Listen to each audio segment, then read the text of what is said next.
I think that the people that don't respond are probably more highly evolved.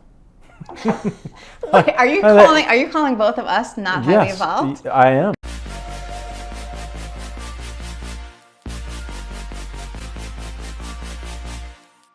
Okay, are you ready? Let's watch Tim Daly and me talk about one of today's very relevant subjects, texts and emails.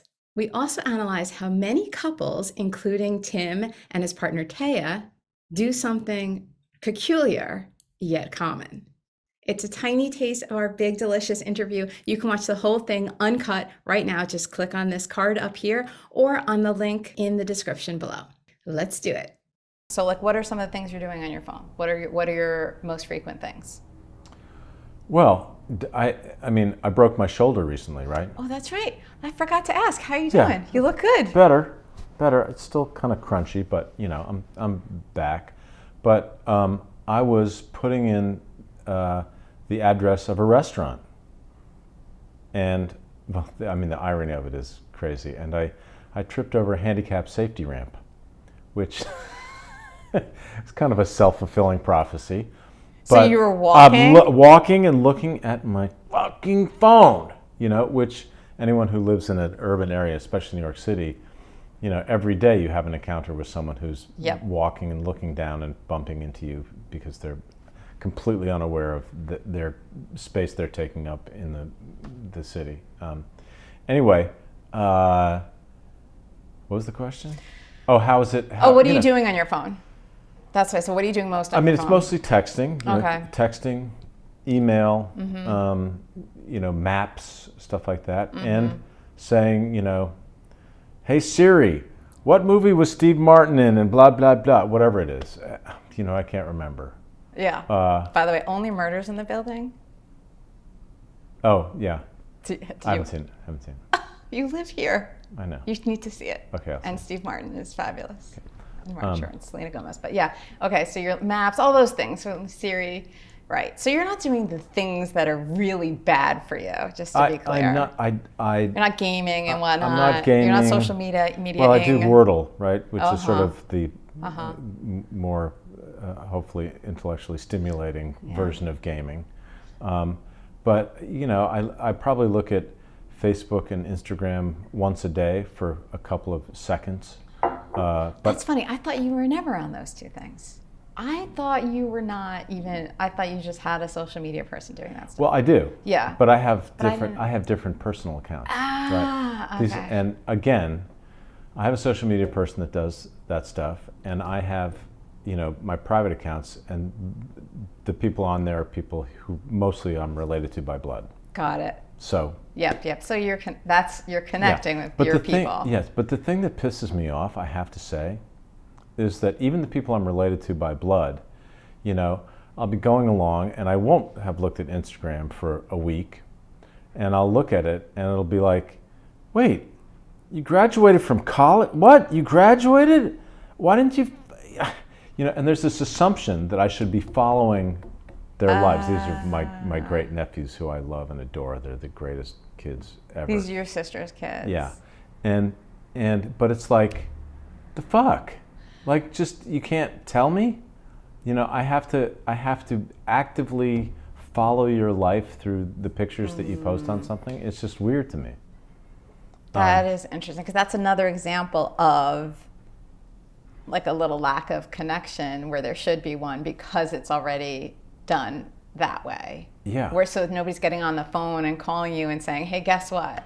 Uncle Tim. Yeah. I'm graduating in a couple of weeks. Yeah. And I'm freaked out. I don't know what I'm going to do with my life. Right. Something. Anyway. Yeah. That's interesting. But I also, I have to admit to my own hypocrisy, because if somebody texts me and I don't answer right away and they get annoyed with me, I'm like, oh, fuck you. Like, why am I'm not on a string. I'm not, like, you know, I'm not at your beck and call. But then there's the double standard. I text someone, they don't get back to me. I'm like, what the fuck? I texted you. Where were you? It's like, you know, I was wherever, in the subway or on the toilet. You know, or I didn't feel like answering you, you know, 11 seconds after you texted me. Okay, I can totally relate to this, and this is one of my hot topics. So texting and emails also. So maybe you can help me work through this and figure this out. Okay, I got you on this. Okay, good. So email and text, they are different things. Some people prefer one versus the other. Fine. So texting also, if a text comes in at a bad time, like maybe you're in the middle of something else, you see it, you kind of clear it out of the way because you're doing something else. Then you're going to get back to the person, but you forget, because that's what happens. They're no longer at the top of the list, right? So you completely forgot that they texted you. There's a good reason not to text. However, some people are notoriously bad at answering texts. Some people just won't answer a text. It's the same for email, actually. It's kind of the same thing. So what is this about? People not responding to texts or emails. I know you're not that person, but I'm sure you have people like that in your life. So explain that to me. That's my question. I think that the people that don't respond are probably more highly evolved. Wait, are you calling both of us not highly evolved? Yes, I am. Because I feel like I am highly evolved, and I'm very responsible with getting back to people. I know, but we have blind spots. But the idea that it's our responsibility to respond to someone. I'm not even talking about like that. I'm really talking about a big delay or just a complete disregard. Well, I'll tell you what happens to me sometimes. I'll get, and I have to be diligent about this, I'll get an email and think, I gotta respond to this, but it needs to be a thoughtful response. So I'll get to it in a couple of days. Yeah. And then for whatever reason, I'm on my phone or something, and my phone decides that I've read it. Or I open up my phone and there it is, and I go back, but it checks it off as having been read. And then I forget that it's there. And then, 3 weeks go by. I'm like, and somebody will say, like, hey, what the fuck? Where were you? And I was like, oh, God damn it. I was supposed to respond to that email, but it got, Yeah. Anyway. That's fair, and I think that is what happens. I find that happens more with text for me personally. I will forget texts more than I will emails because I have my emails kind of Well, I did notice that Apple has a new thing, for better or for worse. No, where if you get a text and you think, I need to make sure I respond to this, you can save the text as new. Oh, okay. So, I mean, the same thing can happen. You can accidentally, go past it and it thinks you read it, but do you ever just drop a text? Do you just drop a text on purpose and be like, I'm just not responding to this? Or an email? Not often. There are. Well, I also, from time to time, I don't know how this happens, but I will get a text from someone or an email from someone that knows me and I don't know them. Or I know them so briefly that I'm like, I don't know. I don't need to respond to this person. I don't really have a relationship with them. It's kind of like, and this is an awful thing to say, but this is how bad a person I am. I'm telling your audience. Every once in a while, you'll do a TV show or a movie, and there'll be a background artist. And, I think of myself as a fairly friendly type, and I'll be doing a scene at a party, and some background artist will be, a waiter, let's say, and I'll say, hey, how you doing? Tim. And they'll say, hey, Tim, nice to meet you, Joe. I'll say, hey, Joe, when I come over here, maybe you go around the other side of me, or can you give me a little more space in there so I can get a thing? Like, sure, Tim, fine. Cut to 3 years later, somebody comes up to me on the street and says, hey, Tim, hey, man, how are you? We worked together on blah, blah, blah 5 years ago. And I'll be like,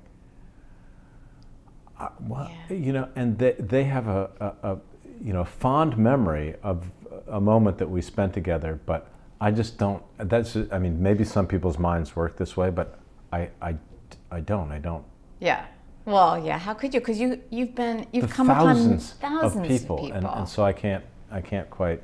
And part of that is one of the weird things about being in the public eye. For instance, when I go to, say, a high school reunion or something like that. Your high school reunion? Yeah, like if I went to my high school reunion. Do you go to high school reunion? I do from time to time. Oh, okay. But there might be people who I haven't seen in 40 years, like since they were 17 years old. And the difference is that they have been seeing me over those 40 years until they've seen me grow old. They know what I look like. They know what I sound like. I have no idea who they are. And they say, Tim, how are you? I'm like, Yeah, that's weird. Awkward. I mean, some people look exactly the way they did, Yeah. At 57 as they did at 17. But a lot of people are different. Yeah. Their Yeah. hair is a different color, or it's gone, or their body type is completely changed, or, all kinds of stuff can happen. And I'm like, I feel like, and I feel bad, but it's like, what am I supposed to do? I've been in your living room, Right. And you have Right. not, but I haven't been, with you. Yeah. I've just been on a box. It's just weird. It's different, but it's similar. That I remember when my daughter was in kindergarten, she was little, and my son was 2, I think, and I would take him in the stroller. I'd walk her to school every day. Take him in the stroller, we'd take the same route day in and day out. She would bounce her way to school. And then we were at some school event, and some man came up to me, and he's like, hey, how have you been? And I'm like, I've never seen this man in my life.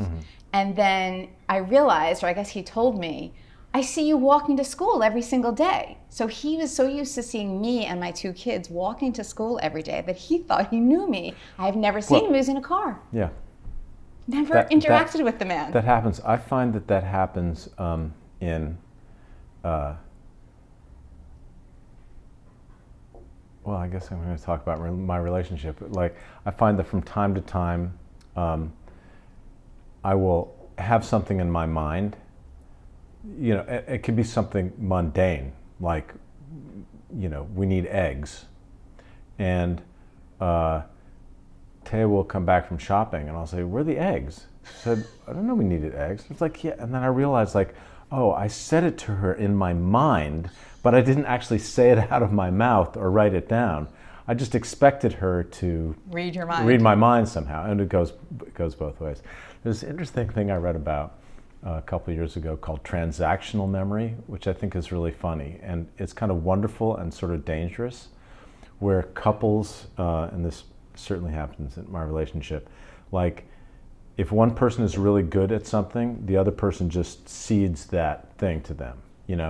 If you know how to work the remote control, then it's like, here, honey, and so that you don't have to remember, and you remember the stuff you're good at, and the other guy remembers the stuff they're good at, and I think that's yeah. how things operate. Yeah. The only problem is that if you're lucky enough to get old, but if one of you kicks the bucket, then you're like, oh shit, Right. I've spent 40 years not knowing how to use the remote. Now what do I do?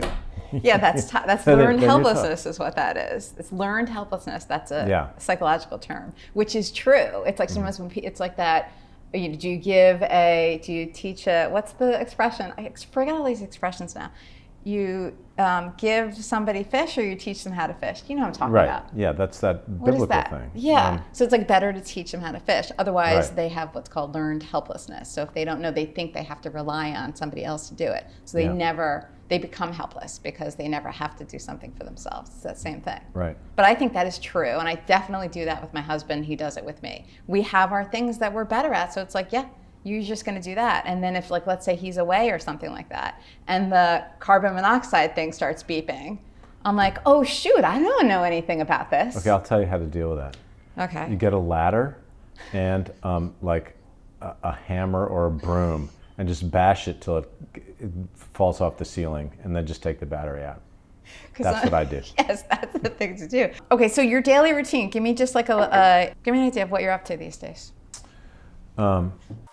Wait, Tim answers this question in our big, delicious, uncut interview, which you can find now by clicking on this link or in the link in the description below, where we talk about insecurities, self-esteem, social media, family, Tim's sobriety, Tim's most embarrassing moments, and many surprising life philosophies. I'm Kara. Please remember to subscribe and drop a like if you love this. And oh, my favorite is commenting. So drop a comment, tell me anything you're thinking about this little talk with Tim. I'll see you next time for more fabulous conversation with your favorite people in TV and film.